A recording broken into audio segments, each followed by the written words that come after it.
নিরামিষের দিনগুলোতে যদি এরকম কাঁচা কলার কোপ্তা থাকে তবে আর কোনো কথাই হয় না। নমস্কার বন্ধুরা, সুদীপা রকমারি চ্যানেলে সবাইকে স্বাগত। আজ আমি করে দেখাচ্ছি কাঁচা কলার কোপ্তা। এর জন্যে আমি দুটো কাঁচা কলা নিয়েছি। কাঁচা কলাটাকে ভালো করে ধুয়ে আমি প্রেশার কুকারে দুটো বাসি দিয়ে সেদ্ধ করে নেব। নিয়েছি আমার হাতের 2 মুঠো ছোলার ডাল, ভিজিয়ে রেখেছিলাম। আদা আর কাঁচা লঙ্কা দিয়ে বেটে নেব। কাঁচা কলাটাকে প্রেশার কুকারে সেদ্ধ করে নিয়েছি। এইভাবে সেদ্ধ করে নিয়ে খোসা আর কলাটাকে আলাদা করে, খোসা আর কলাটা দুটো আমি ভালো করে চটকে মেখে নেব। খোসাটা আমি এখানে ফেলবো না, খোসাটাও আমি এখানে চটকে কলার সাথে মেখে নিচ্ছি। এবার গ্যাসে কড়াই বসিয়ে দিয়েছি, দিয়ে দিচ্ছি সর্ষের তেল। রেসিপিটা আমি সর্ষের তেলেই করব। এবারে সর্ষের তেলের মধ্যে আমি দিয়ে দিচ্ছি এখানে বেটে রাখা ডাল বাটাটা। প্রথমেই ডাল বাটাটা আমি তেলের মধ্যে দিয়ে দিলাম। এবার তেলের মধ্যে ডাল বাটাটা ভালো করে নেড়ে নেব। খুব ভালো করে মিশিয়ে নিতে হবে। ভালো করে মিশিয়ে নিয়ে আমি এবার ওর মধ্যে দিয়ে দিচ্ছি কাঁচা কলা আর কাঁচা কলার খোসা যে পেস্ট করেছিলাম সেটা। কাঁচা কলা আর কাঁচা কলার খোসাটা কিন্তু আমি হাত দিয়েই খুব ভালোভাবে চটকে নিয়েছি। এটা কোনো আমি মিক্সিতে পেস্ট করে নিইনি। আপনারা ইচ্ছে করলে মিক্সিতে বেটে নিতে পারেন, কিন্তু এটা আমি হাত দিয়ে চটকে নিয়েছি। দিয়ে দিলাম পরিমাণ মতো লবণ আর দিচ্ছি হলুদ। হলুদ আর লবণ দিয়ে এবারে আমি দিয়ে দিলাম এখানে হিংটা এখানে ইউজ করতে হবে। হিংটা দিলে খুব ভালো লাগে। আর দিতে হবে এখানে লাল কাশ্মীরি লঙ্কার গুঁড়ো, যেটা যদি আপনাদের আপত্তি থাকে তবে স্কিপ করে যাবেন। এবার সব কিছু ভালো করে মিশিয়ে নিচ্ছি। কড়াইয়ের সাথে ভালো করে নাড়তে হবে যতক্ষণ না পর্যন্ত দলা মতো হয়ে উঠে আসে।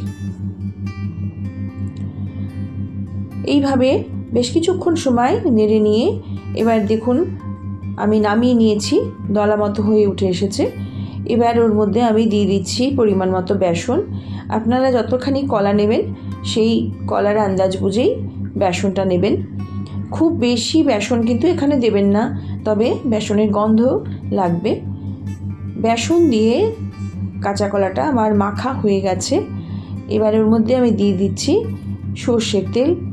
উপর থেকে কাঁচা সর্ষের তেল দিয়ে দিলাম। আবারও মেখে নিচ্ছি। খুব তাড়াতাড়ি আর সহজে এই কাঁচা কলার কোপ্তা হয়ে যায়। আপনারা অনেক রকমভাবেই কাঁচা কলার কোপ্তা করে খান। আজ আমি কেমন করে করেছি সেটাই আপনাদের কাছে শেয়ার করলাম। এবার হাতের সাহায্যে কোপ্তাগুলোকে আমি গড়ে নেব। একটু লম্বা করে হাতের সাহায্যে কোপ্তাগুলো গড়ে নিয়ে এবার আমি সর্ষের তেলেই ভেজে নেব। দেখুন এইভাবে করতে হবে। আপনাদের একটা বানিয়ে আমি দেখিয়ে দিচ্ছি। ঠিক এইভাবে আমি বানিয়ে নিলাম। আপনারা আপনাদের আকার মতো যেরকম আপনারা পছন্দ করেন সেই রকমই কোপ্তাগুলো বানিয়ে নেবেন। সব কোপ্তাগুলো আমার বানানো হয়ে গেছে। দেখুন এইভাবে আমি বানিয়ে নিয়েছি। এর মধ্যে আমি প্রতিটি কোপ্তার মধ্যে আমি একটা করে কিশমিশ দিয়ে দিয়েছি। এইভাবে দেখতেও সুন্দর লাগছে আর খেতেও ভালো লাগবে। এরপর কড়াইতে সর্ষের তেল দিয়ে দিয়েছি। এবার কোপ্তাগুলো আমি এক এক করে ভেজে নেব। সর্ষের তেলটা কিন্তু প্রথমে গ্যাসের আঁচটা বাড়িয়ে গরম করে নিয়ে তারপরে কমিয়ে দেবেন। তারপরে কমিয়ে কোপ্তাগুলো দিয়ে দেবেন।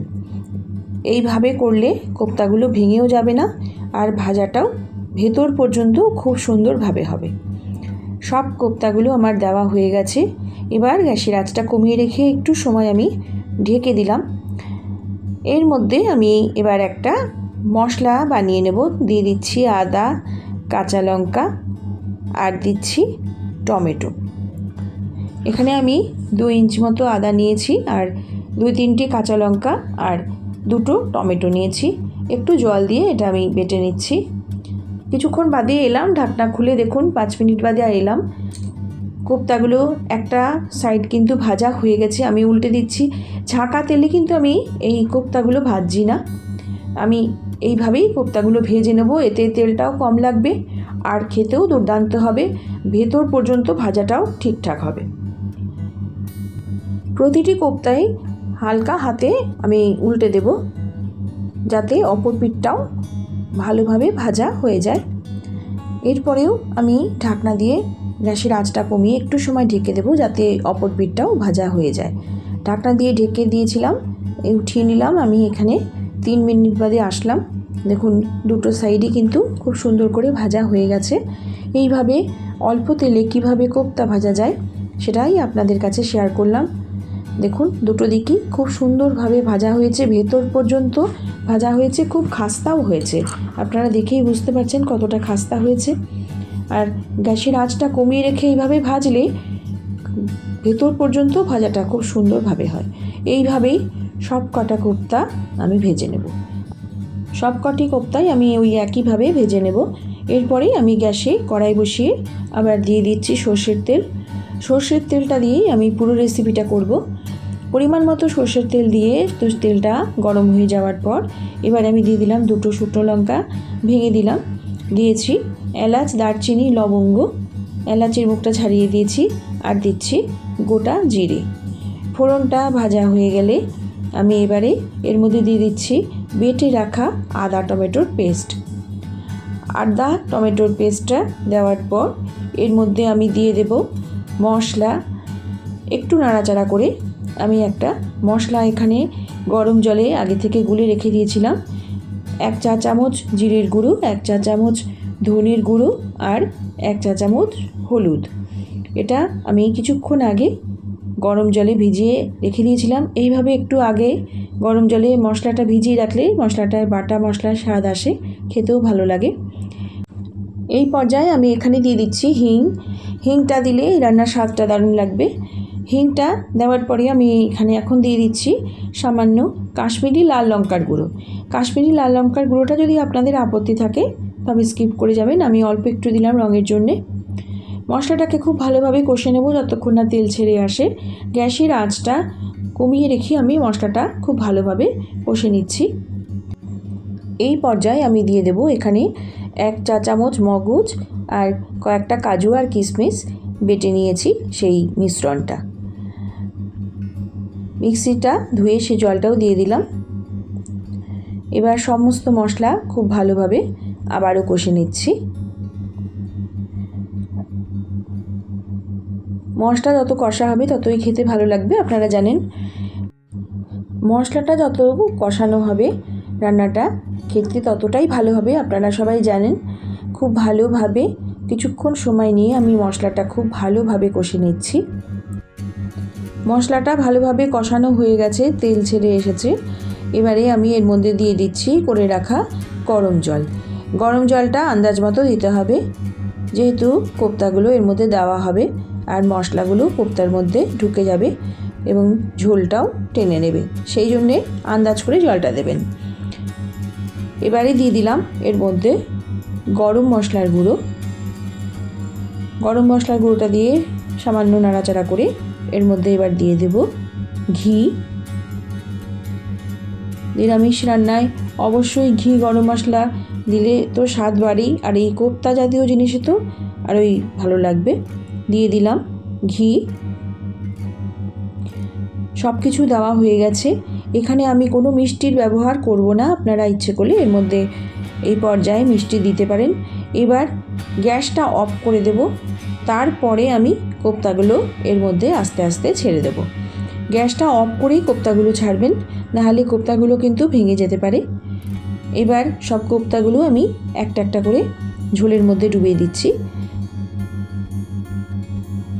খুব তাড়াতাড়ি দেখুন এই রান্নাটা হয়ে গেল। আর অনুষ্ঠান বাড়ির থেকে কিন্তু এই রান্নাটা কোনো অংশেই কম যায় না। একবার করে খেয়ে দেখবেন, বাড়িতে সবাই কিন্তু আবার বানাতে বলবে, এত ভালো লাগে এই কাঁচা কলার কোপ্তার রেসিপিটি। সব কোপ্তাগুলো আমার দেওয়া হয়ে গেছে। মশলার সাথে ভালো করে ওপর নিচ করে মিশিয়ে নিলাম, যাতে মশলাটা কোপ্তার মধ্যে ঢুকে যায়। ভালো করে মিশিয়ে নিয়ে এই পর্যায়ে আমি এর মধ্যে এখন দিয়ে দিচ্ছি অল্প করে ধনেপাতা কুচি। ধনেপাতা কুচিটা দিলে কোপ্তার স্বাদটা কিন্তু দারুণ লাগে। ধনেপাতার কুচিটা দিয়ে আবার ভালো করে মিশিয়ে নিলাম। গ্যাসটা কিন্তু আমি বন্ধ করে দিয়েছি। এবার একটু সময় রেস্টে রেখে দেব ঢাকনা দিয়ে ঢেকে। 5 মিনিট বাদে এলাম, দেখুন কি সুন্দর একদম সমস্ত মশলা কোপ্তার মধ্যে ঢুকে গেছে আর কি দুর্দান্ত দেখতে হয়েছে, একদম অনুষ্ঠান বাড়ির মতো। এই কোপ্তা যদি একটাও আপনাদের ভাতের পাতে থাকে তবে কিন্তু ভাতের পাতে আর কিছুই লাগবে না, এত সুস্বাদু এই রেসিপিটি। অবশ্যই আপনারা এই রেসিপি একবার করে খেয়ে দেখবেন কেমন লাগে। আমি এবার সার্ভ করে নিচ্ছি। দেখুন কি লোভনীয় দেখতে হয়েছে, ভীষণ লোভনীয় দেখতে হয়েছে, খেতেও দুর্দান্ত। অবশ্যই এইভাবে করে খেয়ে দেখবেন, আমার তাহলে খুব ভালো লাগবে। আর আমার এই কাঁচা কলার কোপ্তার রেসিপির সাথে এতক্ষণ ধরে যারা জুড়ে রয়েছেন সেসব বন্ধুদের জন্য রইল অনেক অনেক অনেক শুভকামনা, ভালোবাসা। সবাই ভালো থাকবেন, সুস্থ থাকবেন। আমার সকল বন্ধুদের জন্যই রইল আমার অনেক অনেক ভালোবাসা, শুভকামনা। আর মা ঠাকুমার হাতের হারিয়ে যাওয়া পুরনো দিনের রান্নাগুলো ফিরে পেতে আমার পাশে থাকবেন। আমি এই রকমই রেসিপি আমার চ্যানেলে পোস্ট করে থাকি। সবাই ভালো থাকবেন। নমস্কার।